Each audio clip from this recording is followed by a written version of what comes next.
The DJ announced the third slow song of the evening, and there she was again, my wife, pressed against her cousin's husband on the dance floor like they were the only two people in the room. This wasn't casual dancing anymore. This was something else entirely. I stood at the bar, nursing my second beer, watching my wife of 8 years act like she'd forgotten she was married. Every single song since dinner ended, she'd been out there with him.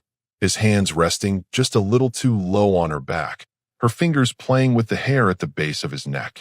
The kind of touching that makes other couples at wedding receptions exchange uncomfortable glances. The worst part? She hadn't looked in my direction once. Not once. While I'd been making small talk with her uncle about his new fishing boat and dodging questions from her aunt about when we were planning to have kids, my wife had been putting on a show that would make a dating reality TV series blush. I took another sip of my beer and studied the situation with the kind of cold calculation I usually reserve for work presentations. Her cousin, the bride, was busy with her own new husband and the endless parade of family photos. The groom's parents were too caught up in their own conversations to notice what was happening between their son and my wife. But I noticed. I noticed everything. The way she threw her head back and laughed at whatever he whispered in her ear. The way she accidentally brushed against him when they weren't even dancing. The way she'd chosen to wear that particular dress tonight. The red one that hugged every curve. The one she usually saved for date nights with me. Except tonight, apparently, it was for him. A server walked by with a tray of champagne flutes. I grabbed one and continued my observation. This wasn't jealousy talking. This was pattern recognition. My wife was testing boundaries, pushing limits, seeing exactly how far she could go before someone said something. The question was whether that someone would be me, her cousin, or the guy she was practically dry humping on the dance floor. The song ended, and instead of coming back to find me like any reasonable married woman would do, she immediately grabbed his hand when the next song started. A faster song this time, which somehow made things worse. Now she was grinding against him to an upbeat rhythm, her hands on his chest, his hands gripping her waist like he owned her. I finished my champagne and set the glass down with deliberate precision. 8 years of marriage, and she'd never once behaved like this at any social event we'd attended together. 8 years of being the devoted husband, the supportive partner, the guy who always made sure she felt appreciated and respected. And this was what I got in return. A public humiliation disguised as innocent fun. The irony was almost amusing. Almost. Here I was, dressed in my best suit, having spent 40 minutes this morning helping her pick out jewelry that would complement her outfit, and she was using the entire ensemble to attract another man's attention. A man who was married to her own family member, no less. I wasn't going to cause a scene. Not yet. That would be playing into whatever game she thought she was running. Instead, I was going to watch. I was going to remember every detail, every inappropriate touch, every moment she chose him over basic respect for her marriage. Because when this night was over, when the music stopped and the lights came up, we were going to have a conversation that would determine exactly what kind of wife I was really married to. The DJ announced the last call for the open bar. Perfect timing. I ordered another beer and settled in for the remainder of the show. My wife had made her choice about how to spend this evening. Now I was making mine. I was going to let her dig this hole as deep as she wanted. Because something told me that before this night was over, she was going to realize she'd miscalculated just how much her husband was willing to tolerate. And that realization was going to cost her more than she'd bargained for. I was halfway through my third beer when she appeared beside me at the bar, the recently divorced friend. The one my wife had been whispering with during the cocktail hour. The one who'd been eyeing me like a piece of prime real estate all evening. "You look lonely over here," she said, sliding onto the bar stool next to mine. Her dress was black, tight, and left very little to the imagination. The kind of outfit that screamed desperation wrapped in false confidence. "Just enjoying the entertainment," I replied, nodding toward the dance floor where my wife was now doing some kind of salsa move that involved way too much hip action against her dance partner. She followed my gaze and smirked. "Oh, that. Yeah, your wife's really letting loose tonight. Good for her." The way she said it made it clear she thought this behavior was perfectly normal. Maybe even encouraged it. I said, taking another sip of my beer. I wasn't giving her anything to work with, but she pressed on anyway. "You know." She leaned closer, her perfume hitting me like a chemical weapon. "My hotel room has an incredible view of the city skyline. 23rd floor. And since your wife seems occupied, maybe you'd like some company tonight. Someone who actually appreciates a good man when she sees one. There it was. The proposition I'd seen coming from a mile away. She was testing me, probably on my wife's behalf, or maybe just looking for a rebound hookup to make herself feel better about her recent divorce. Either way, she'd picked the wrong guy on the wrong night. I turned to face her fully, giving her my complete attention for the first time since she'd sat down. That's a generous offer, I said, my voice perfectly level. But I'm curious about something. Does my wife know you're over here propositioning her husband, or is this your own little side project? Her confidence faltered for just a second, but she recovered quickly. I just thought you might want some appreciation. A man like you shouldn't have to sit alone at a bar while his wife dances with other men. A man like me, I repeated slowly, doesn't need validation from someone else's leftovers.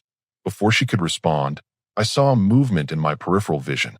My wife had abandoned her dance partner mid-song and was practically running toward us, her face a mask of panic and fake concern. Apparently, she'd finally noticed where her husband was and who he was talking to.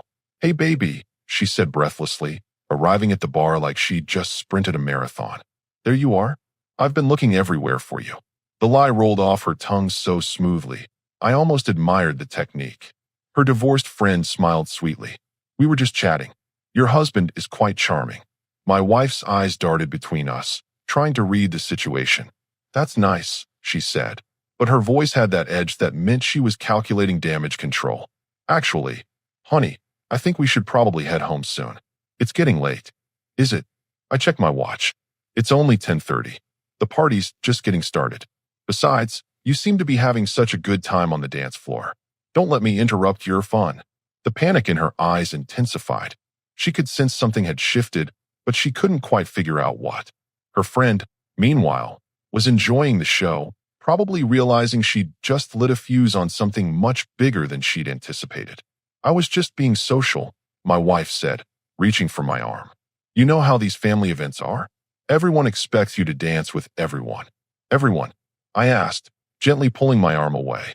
Because from where I was sitting, it looked like you had a very specific dance partner preference tonight. Her friend's smile widened. She was definitely enjoying this now.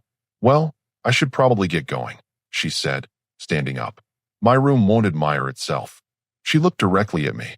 "The offer stands if you change your mind." My wife's face went white. "What offer?" "Nothing important," I said, finishing my beer. "Just someone shooting their shot with the wrong target." As her friend walked away, my wife moved closer, lowering her voice. "What did she say to you?" I stood up, straightening my jacket. "The real question is what you've been doing all evening while I've been standing here watching you make a fool of yourself." "I haven't been making a fool of myself. I've been celebrating our cousin's wedding." "Our cousin?" I raised an eyebrow. "Last time I checked, she was your cousin. And last time I checked, married people don't usually celebrate by grinding against other married people for 3 straight hours." She opened her mouth to argue, then closed it. Around us, the wedding reception continued, but our little corner of the bar had become its own private battlefield. And for the first time all evening, my wife was starting to realize she might not be winning this particular war. "You're being ridiculous," she said, but her voice lacked conviction. "It was just dancing. People dance at weddings. That's what you do." I nodded slowly. "You're absolutely right. People do dance at weddings. They dance with their spouses. They dance with family members. They might even dance with friends. What they don't do is spend the entire evening glued to one person while completely ignoring their husband." "I wasn't ignoring you. Really." I pulled out my phone and checked the time. "It's now 10:45. The dancing started at 7:30. That's 3 hours and 15 minutes. In that time, you've danced with me exactly 0 times, acknowledged my existence exactly 0 times, and spent approximately 90% of your time with your hands on another man." She shifted uncomfortably. "You're keeping track now? That's creepy." "What's creepy is watching your wife act single at a family wedding." I stepped closer, lowering my voice. "What's creepy is having to sit at a bar while other people whisper about how inappropriate your wife is being. What's creepy is having another woman proposition me because she assumes I must be available, given how my wife is behaving." "She propositioned you?" Her voice went up an octave. "Don't pretend you care. You were too busy with your hands and someone else's hair to notice what was happening to your actual husband." She tried a different approach, softening her voice. Look, maybe I got a little carried away. It's been a stressful week, and I just wanted to have some fun. Can't you understand that? Fun. I repeated the word like I was tasting something bitter. Is that what you call disrespecting your marriage in front of your entire family? Fun. I wasn't disrespecting anything. You're making this into something it's not. Am I? I pulled out my phone again. Because I've got about 15 text messages from your aunt asking if everything's okay between us. Apparently, she's concerned about how you've been acting tonight. Your own family is worried about your behavior, but somehow I'm the one making this into something it's not. Her face flushed. She hadn't expected that. My aunt doesn't understand modern relationships. Modern relationships? I couldn't help but laugh. Is that what we're calling it when a married woman spends an entire evening inappropriately touching another married man? Modern? Because I'm pretty sure that's just called cheating. I didn't cheat on you. Yet. The word hung in the air between us like a challenge. But we both know where this was heading, don't we? How much longer before dancing turned into exchanging numbers? How much longer before those whispered conversations became private text messages? She opened her mouth to deny it, but I held up my hand. Don't lie to me anymore tonight. I've watched you for 3 hours. I've seen how you look at him. I've seen how you touch him. I've seen how you light up when he whispers in your ear. The same way you used to light up for me, back when you actually remembered you were married to me. That's not fair. Fair. I stepped back, creating distance between us. You want to talk about fair? Fair would have been dancing with your husband at least once tonight. Fair would have been introducing me to people instead of acting like I don't exist. Fair would have been behaving like a married woman instead of like a single woman hunting for her next conquest. The music from the dance floor seemed louder now, more intrusive. Around us, other couples were having normal conversations, normal interactions, normal marriages that didn't require crisis management at family weddings.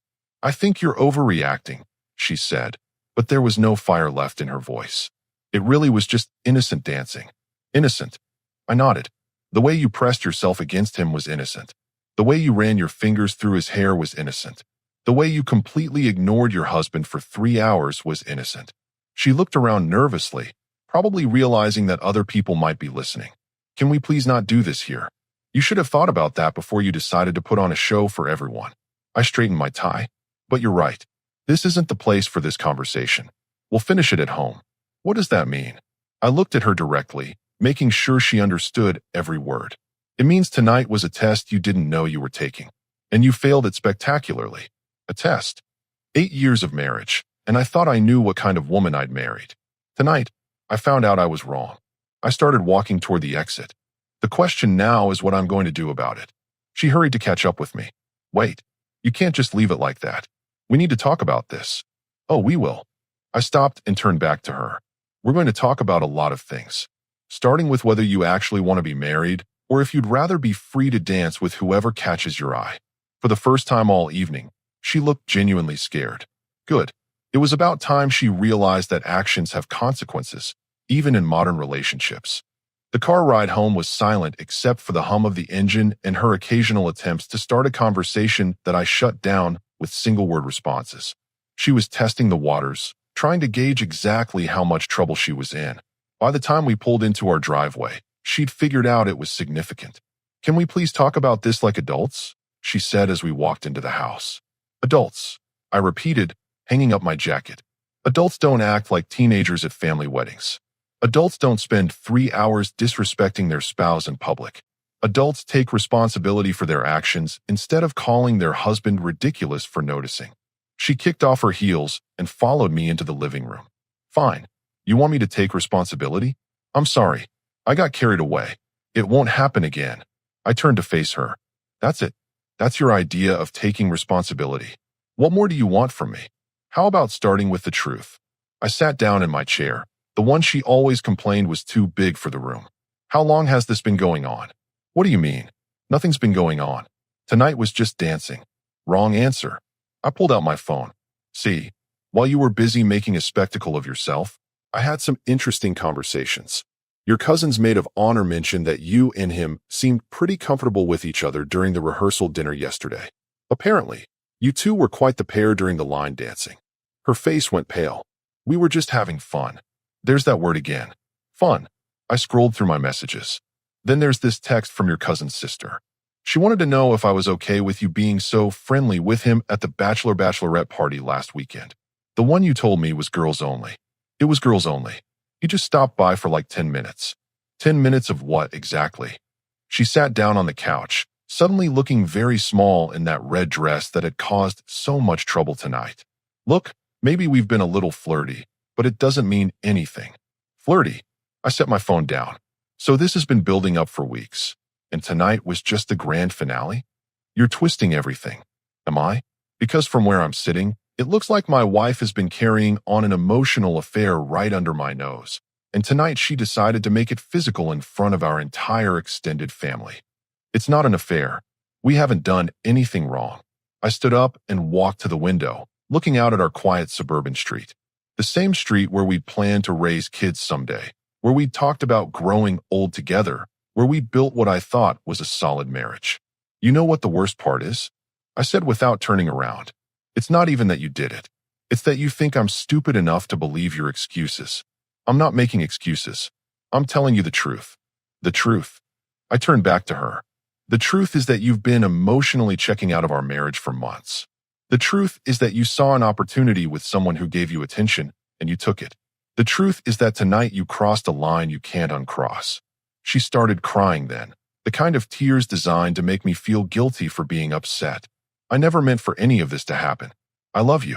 Do you? I walked back to my chair, but didn't sit down. Because someone who loves their husband doesn't spend weeks flirting with another man. Someone who loves their husband doesn't ignore him for 3 hours at a family wedding. Someone who loves their husband doesn't make him a laughingstock in front of people who matter to both of them. I made a mistake. No, a mistake is forgetting to buy milk at the grocery store. A mistake is being late for dinner because of traffic. What you did was make a choice. Multiple choices over multiple weeks that led to tonight's performance. She wiped her eyes, smearing her makeup. So what happens now? Are you going to divorce me over some dancing? That depends entirely on what you do next. I finally sat down, maintaining eye contact. Because here's what's going to happen. Tomorrow morning, you're going to call him and tell him that whatever this thing is between you two is over. Completely over.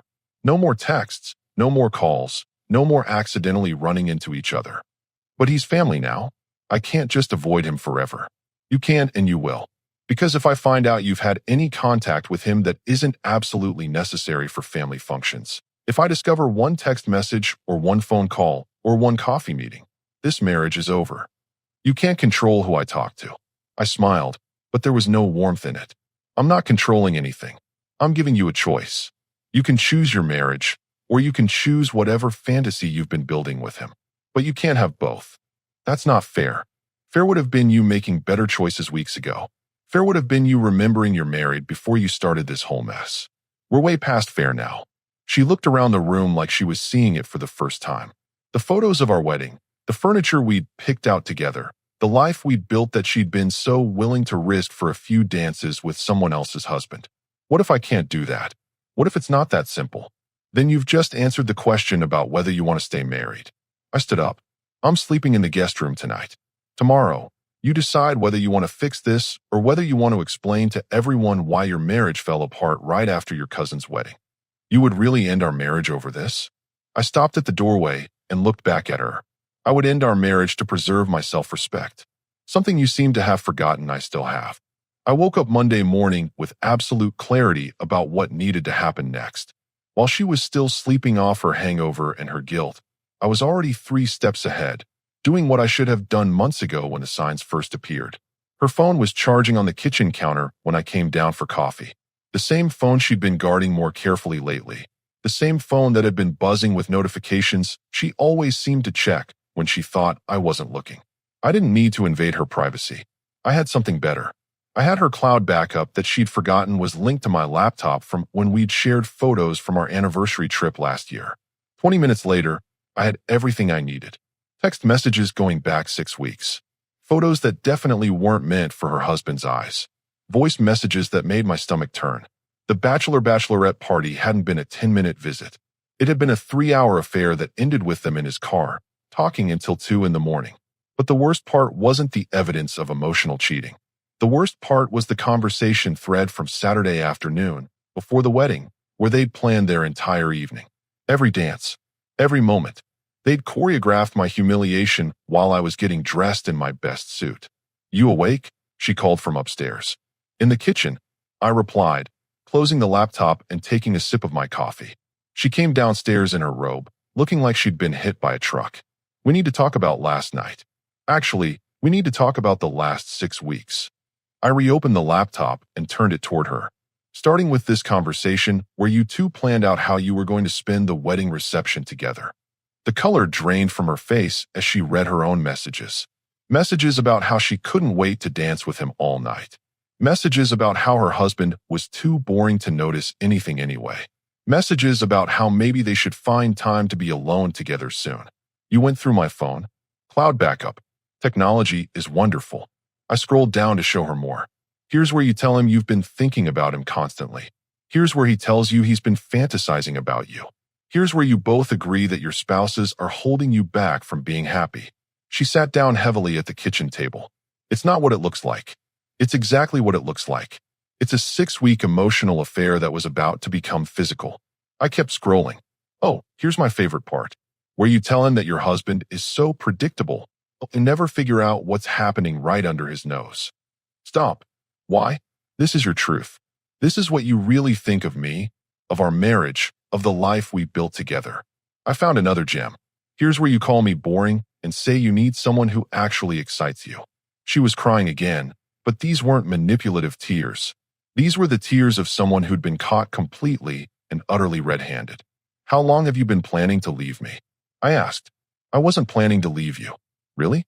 "Because there's a conversation here from Friday where you talk about how maybe both of you should just get divorced and be together properly. That was just fantasy talk. We weren't serious." I turned the laptop back toward me and found the voice message from Saturday morning. I hit play. Her own voice filled the kitchen, breathy and excited. "I can't wait to see you tonight. I've been thinking about what it would be like to be with someone who actually appreciates me. Someone who makes me feel alive instead of just comfortable." I paused the message. "Fantasy talk." She buried her face in her hands. "I never meant for you to hear that. I never meant to find out my wife was planning to cheat on me at her cousin's wedding, but here we are. I wasn't going to cheat. The only reason you didn't cheat is because your friend's proposition to me scared you into realizing you were about to lose control of the situation." I closed the laptop. "You've been emotionally cheating for 6 weeks. You've been planning physical cheating for at least 3 days. The only thing that stopped you was logistics and bad timing." She looked up at me with mascara-streaked cheeks. "What do you want me to say?" "Nothing. There's nothing you can say that will change what I've seen here." I stood up and poured another cup of coffee. "But I'm curious about one thing. When exactly did you decide I wasn't good enough for you anymore?" "It's not that you're not good enough." "Then what?" "I'm too boring, too predictable, too trusting, too stupid to notice when my wife is carrying on with another man for 6 weeks." "You're not stupid." "No, I'm not. Which is why I know this marriage is over." Her head snapped up. "Over? Just like that? Just like that? This has been building for 6 weeks. You've been planning to betray me for at least 3 days. You spent Saturday night humiliating me in front of both our families. There's no just like that about this. We can work through this. We can go to counseling." "Counseling?" I laughed, but there was no humor in it. "You want to go to counseling to work through your 6-week emotional affair with your cousin's new husband? You want to sit in a therapist's office and explain how you've been fantasizing about leaving me for someone else? People make mistakes. This wasn't a mistake. This was a deliberate, calculated betrayal that you carried out over weeks while lying to my face every single day." She tried one last desperate play. "I choose you. I choose our marriage. I'll cut off all contact with him. I'll do whatever it takes." The time for choosing was 6 weeks ago when he first started flirting with you. The time for choosing was 3 weeks ago when you started flirting back. The time for choosing was Saturday morning when you recorded that voice message. I looked at her with complete detachment. "You already made your choice. Multiple times. You chose him. But I'm here now, choosing you. No, you're here now choosing damage control. You're here now because you got caught. You're here now because your plan blew up in your face." I headed toward the door. "I'll be staying at my brother's place until you find somewhere else to live." "You're kicking me out." "I'm removing myself from a situation where I can't trust the person I'm living with.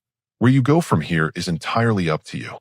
3 weeks later, I was sitting in my lawyer's office finalizing the divorce papers when my phone buzzed with a text from my wife's cousin, the bride.